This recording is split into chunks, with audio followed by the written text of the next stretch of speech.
in your role in the sort of MetLife Center of Excellence, how have you structured it to be able to collect those use cases from stakeholders and map those to the right vendor solution? Because it sounds like you guys have really developed separate, in some ways, just separate disciplines between RPA and IPA, in that the use cases and the approach are unique. Talk about that a little bit.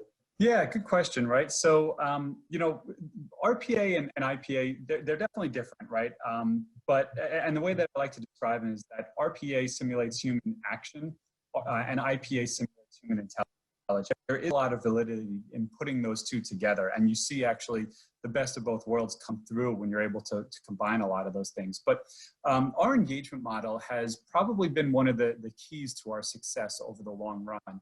And so as a center of excellence, we've been at this for the better part of about 5 years, starting at the ground with RPA and now eventually scaling ourselves to the point where we're onboarding best-in-class IPA tools.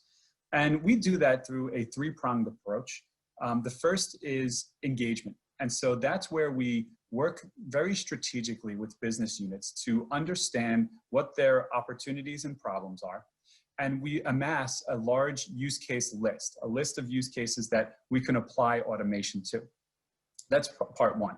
Once we've gone through that whole list of use cases, then we're able to then filter down and narrow down which technology should we apply that would be our best fit in order to actually solve for that use cases.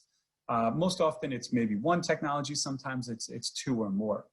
And so we were very thoughtful about how that process may look. And, you know, there's a lot of key indicators with respect to the use cases that can initially lead you down the path of the right tools to use to get the job done.